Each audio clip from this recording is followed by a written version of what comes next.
யோவான் எழுதின சுவிசேஷம் 4ஆம் அதிகாரம் 24ஆம் வசனத்திலிருந்து 26ஆம் வசனம் வரை. தேவன் ஆவியாயிருக்கிறார். அவரை தொழுது கொள்ளுகிறவர்கள் ஆவியோடும் உண்மையோடும் அவரை தொழுது கொள்ள வேண்டும் என்றார். அந்த ஸ்திரீ அவரை நோக்கி, கிறிஸ்து என்னப்படுகிற மேசியா வருகிறார் என்று அறிவேன். அவர் வரும்போது எல்லாவற்றையும் நமக்கு அறிவிப்பார் என்றாள். அதற்கு இயேசு, உன்னுடனே பேசுகிற நானே அவர் என்றார்.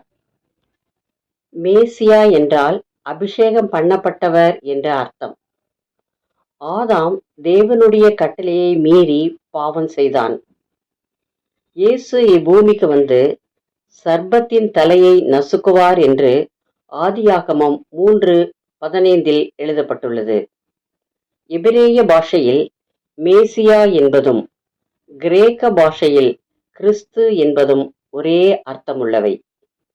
மோசேயை போன்ற ஒரு தீர்க்கதரிசியை கர்த்தர் இப்பூமிக்கு அனுப்பி இந்த ரோமர் ஆட்சியிலிருந்து தங்களை மீட்க மேசியா வருவார் என்று யூதர்கள் நம்பியிருந்தார்கள். ஆனால் இயேசு இவ்வுலகில் சத்தியத்தை போதித்து பாவத்திலிருந்து யூதர்களை மீட்க வந்தேன் என்றார். ஆனால் யூதர்கள் இயேசுவின் உபதேசம் நியாய பிரமாணத்திற்கு எதிராக இருந்ததால் அவரை சிலுவையில் அறைந்து கொண்டார்கள். இன்னும் உலகில் இயேசுவை தங்கள் சொந்த இரட்சகராக ஏற்றுக்கொள்ளாமல் பாவத்திலே வாழ்ந்து கொண்டிருக்கிறவர்களை இயேசு பரலோகத்திலிருந்து பார்த்து கொண்டிருக்கிறார். அந்த சமாரியா ஸ்திரீயின் தாகத்தை இயேசு தீர்த்தபோது அவள் இயேசுவை மேசியாவாக ஏற்றுக்கொண்டு பாவத்திலிருந்து விடுதலை பெற்று சமாதானமான வாழ்வை பெற்றாள்.